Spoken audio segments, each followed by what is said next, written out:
எல்லா தமிழ் மக்களுக்கும் என்னுடைய வணக்கம்.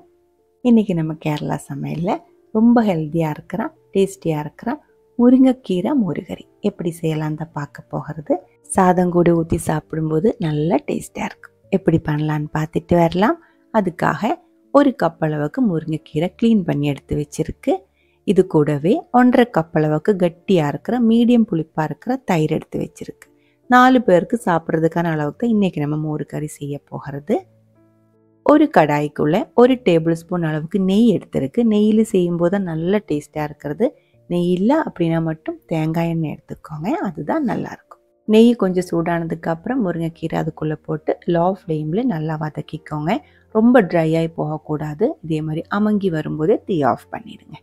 அரைச்சி சேர்க்கறதுக்காக ஒரு மிக்சி ஜாருக்குள்ளே 1/2 கப் அளவுக்கு துருவன தேங்காய், 1/2 டீஸ்பூன் அளவுக்கு மிளகு, பெப்பர், 1/4 டீஸ்பூன் அளவுக்கு சீரகம், காரத்துக்கு தகுந்த மாதிரி பச்சை மிளகாய் சேர்த்துக்கலாம். நான் இப்போ காந்தாரி மிளகு தான் சேர்க்கிறது. காந்தாரி மிளகு உங்கள்கிட்ட இருந்தால் அது சேர்த்துக்கோங்க, டேஸ்டியாக இருக்கும். இல்லை இருந்தால் காரமாக இருக்கிற பச்சை மிளகாய் 2 சேர்த்துக்கோங்க. கூடவே நம்ம வதக்கி எடுத்து வச்சுருக்கிற கீரை அதுக்குள்ளே சேர்த்துருக்கு.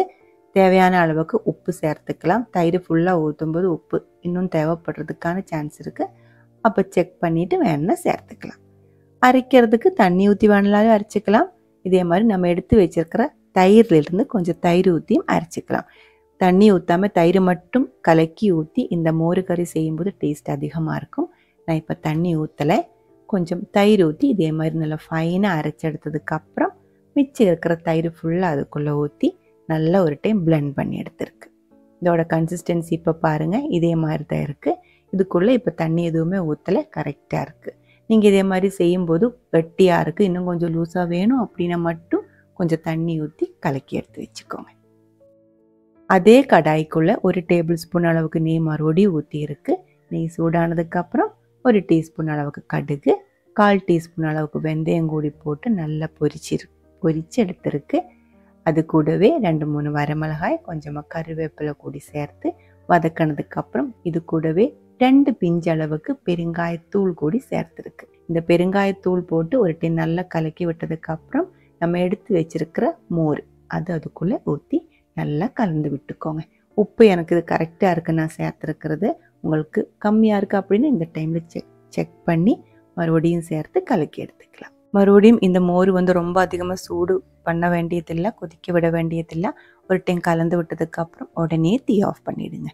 இந்த மோருகறிக்கு லைட்டாக இருக்கிற ஒரு சூடு மட்டும்தான் இருக்குது. அவ்வளோதான், முருங்கைக்கீரை மோருகறி ரெடியாக இருக்குது. சாதம் கூட ஊற்றி சாப்பிட்றதுக்கு ரொம்ப டேஸ்ட்டாக இருக்கும். பிடிச்சிருந்தா கண்டிப்பாக ட்ரை பண்ணி பாருங்கள். அதுக்கப்புறம் உங்களோட கமெண்ட்ஸ் எல்லாம் சொல்லிடுங்க.